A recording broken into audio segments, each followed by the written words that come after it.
अस्सलाम वालेकुम जी। मेरे ना सारे पंजाबी दे नाल प्यार करने वाले अल्लाह तुहानू खुश रखे। ये मैं उससे बेली वास्ते ना ये नज़म एक लिखी है। ये मेरी ना अपने दिल की आवाज़ है, ललियानी दा मान। ये नज़म का नाम है ललियानी दा मान। ये जो रिटायर होया ना फरूक चौधरी फरूक चौधर, तो मैं अपने वालों ना वो वास्ते जिमें उन्होंने अपने ना लफज सोहने सोहने अखराज अकीदत का इजहार किया उसने पे। वो जो रिटायर होया ना वो वास्ते आ मैं ना वो अलविदाई पार्टी वास्ते लिखी ललियानी दा मान। चौधरी फरूक चौधर तू ललियानी दा मान, बेबहा ने बेलिया साडे उत्ते तेरे एहसान। चौधरी फारूक चौधर तू ललियानी दा मान, पहला तोलें फिर बोलें तू हमेशा मिठड़े बोल। बोल तेरे शहद वर्गे दिन रस कन्ना च कोल। खुश मजाजी नरम लहजा खास ए तेरी पहचान, बेबहा ने बेलिया साडे उत्ते तेरे एहसान। कोट मोमन ते ललियानी, कोट मोमन ते ललानी तो अगां भलवाल तक।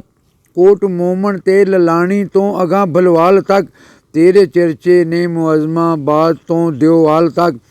लैलपुर चन्योट जंग ते तू सरगोदे दी शान, बेबहा ने बेलिया साडे उत्ते तेरे एहसान।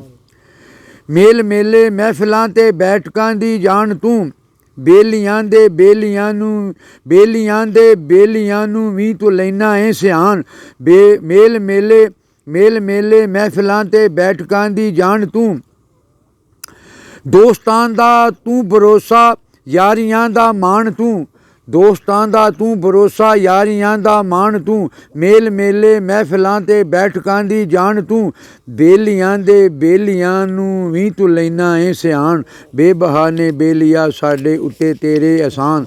बेबहा ने बेलिया साडे उत्ते तेरे एहसान। होवे तैनू लख मुबारक हुण रिटायर होण ते, होवे तैनू लख मुबारक हुण रिटायर होण ते, नाल इज्जत नौकरी तो अज फरागत पाउण ते। रब करे खुशियां मनावें तू सदा अनवर दी जान, बेबहा ने बेलिया साडे उत्ते तेरे एहसान। चौधरी फारूक चौधर तू ललियानी दा मान, बेबहा ने बेलिया साडे उत्ते तेरे एहसान। क्या बात।